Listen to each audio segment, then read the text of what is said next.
여러분 안녕하십니까. 헬로티비 전북뉴스입니다.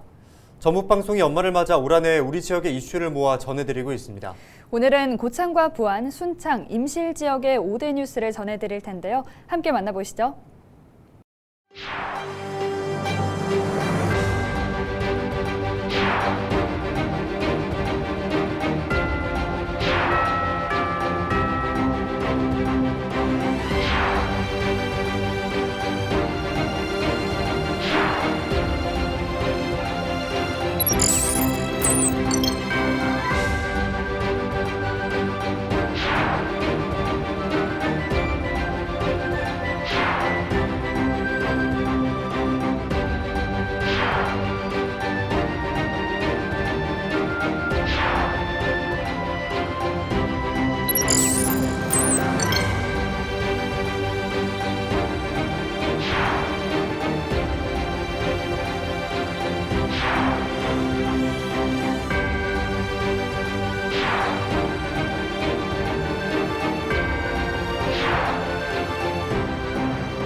먼저 고창 지역의 소식부터 전해드립니다.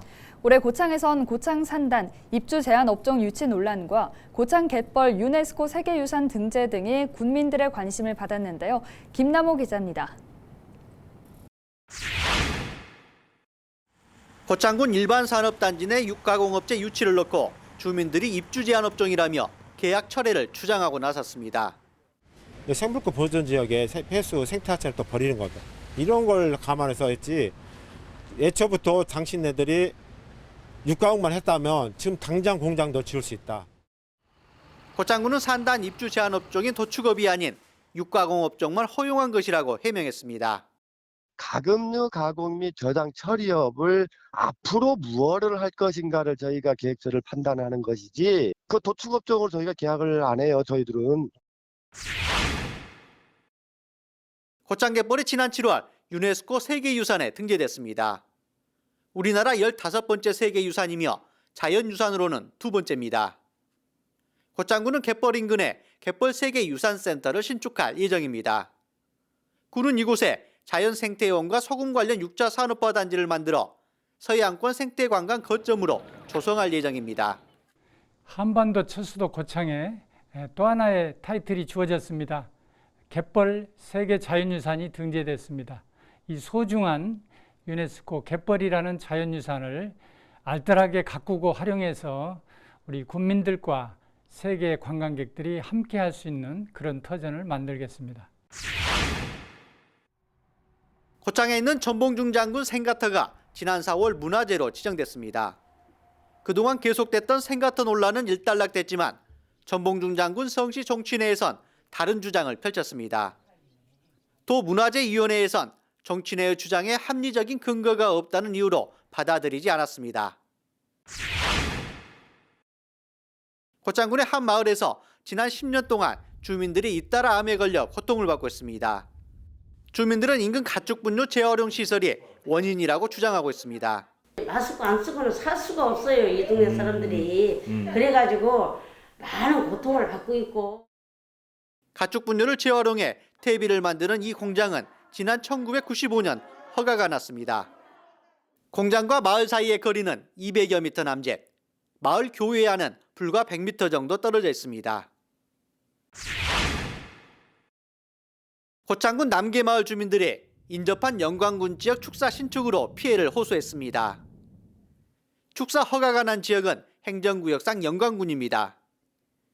영광군 가축사역 제한 초례에 따르면 마을과 200m 떨어진 곳에 축사를 지을 수 있어 해당 축사가 들어오는데 문제가 없습니다. 하지만 축사 허가 거리가 500m인 고창군 관점에서 보면 들어설 수 없는 범위 안에 축사가 들어서는 겁니다.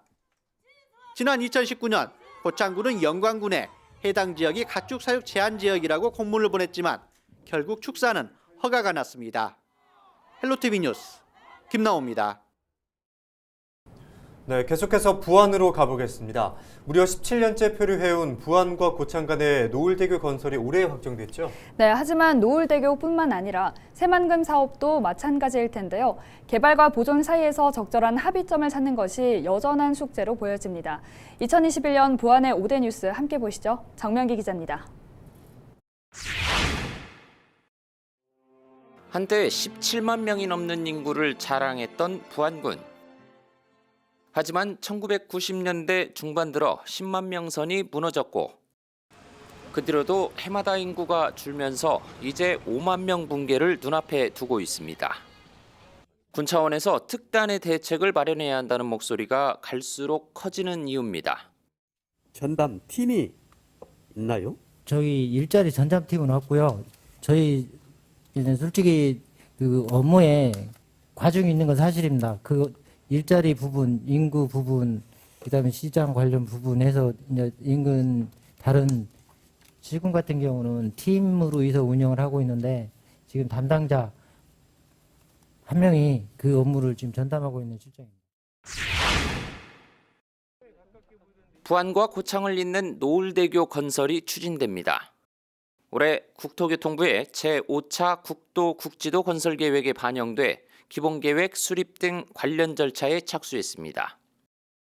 무려 17년째 표류해온 사업이 결국 결실을 맺었지만 갯벌 생태계와 같은 환경 훼손 등에 대한 우려는 풀어야 할 숙제입니다. 세 분의 국토부 장관들하고 또 협의를 했고 담당 국장들하고 협의했고요. 또 기재부 예산실장, 또 예산철강국장, 또 기재부 2차관까지 협의하고 또 총리께도 말씀드려서 최종적으로 어제 예타가 인정돼서 통과가 됐습니다. 부안 궁항에 요트와 같은 레저용 선박이 정박하는 마리나 항만도 들어설 예정입니다. 지난해 해양수산부의 마리나 항만 기본 계획에 포함되면서 도내 최초로 해양 레저 사업에 물꼬가 트였습니다.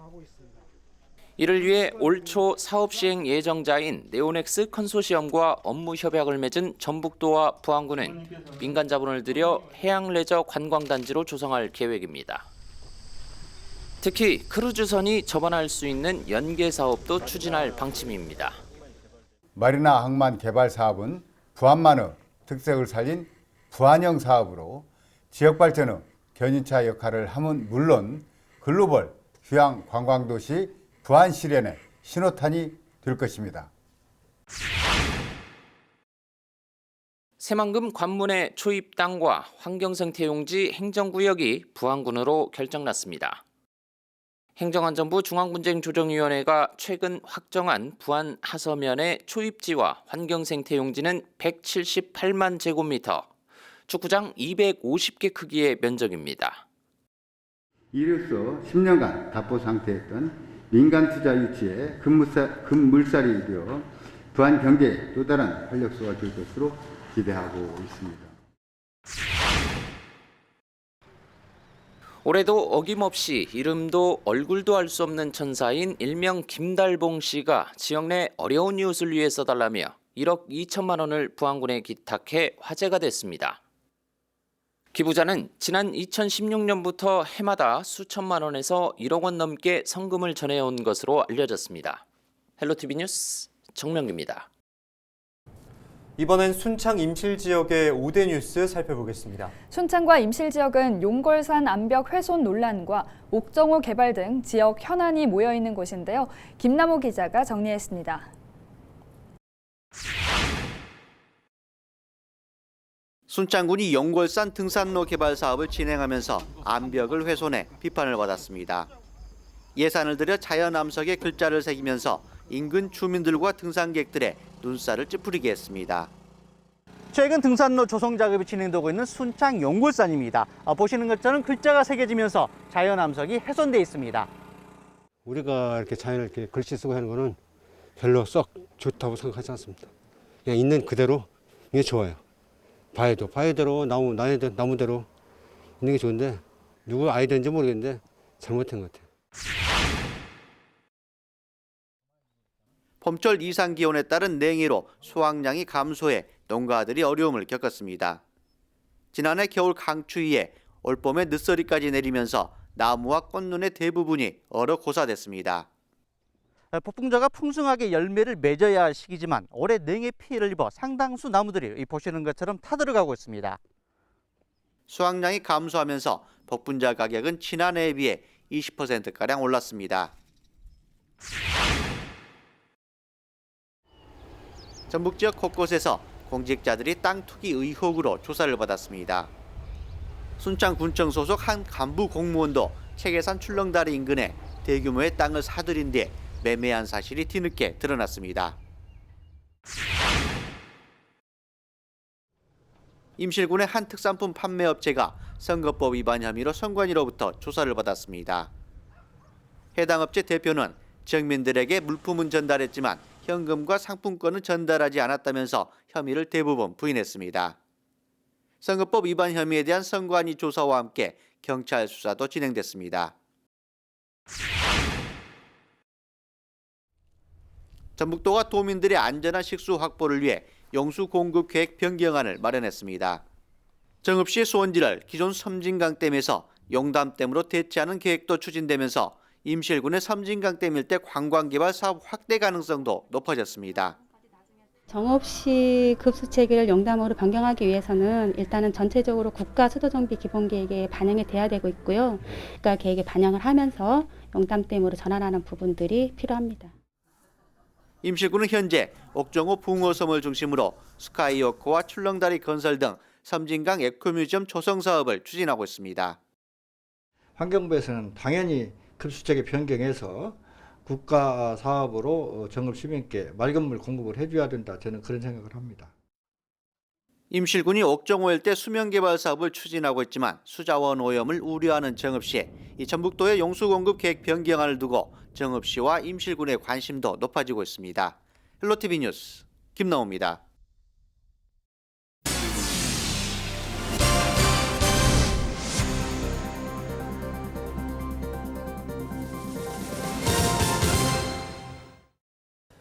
전북 지역에서 지난 28일 90명이 코로나19 확진 판정을 받았습니다.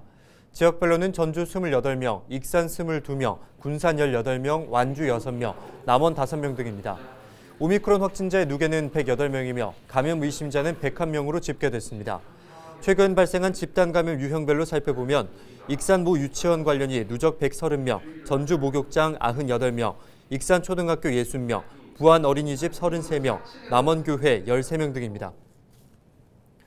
비리에 연루돼 4년 전 사퇴했던 전북도 의원이 불법 재취업한 것으로 드러났습니다. 전북도의회는 부패방지 권유기법 위반 혐의로 전 도의원 A씨를 고발할 방침이라고 밝혔습니다. 재량사업비 관련 뇌물수수 혐의로 기소된 A씨는 집행유예와 벌금 선고를 받고서 지난 2018년 1월 의원직을 사퇴했습니다. A씨는 사퇴 1년 뒤인 2019년 초 도내 민간업체에 취업한 것으로 드러났습니다. 부패방지 권유기법은 재직 중 직무와 관련된 부패 행위로 당연퇴직, 파면 해임된 공직자에 대해 부패 행위와 직접 관련이 있는 업체에 5년간 취업을 금지하고 있습니다. 전북혁신도시 이전 공공기관과 지역대학이 실무협의회를 열고 지역인재 취업과 협력을 다짐했습니다. 전북도는 한국국토정보공사 등 6개 이전기관과 전북대학교 등 6개 지역 대학과 함께 온라인 전북혁신도시 지역인재 채용 실무협의회를 개최했습니다. 이번 회의에서는 각 기관의 내년도 인재 채용 계획을 공유했습니다. 국민연금공단과 한국전기안전공사, 한국국토정보공사는 30% 비율의 채용 목표제를 실시할 예정입니다. 임실군의 대표 축제인 임실앤 치즈축제가 2022년도 전라북도 대표 축제에 선정됐습니다.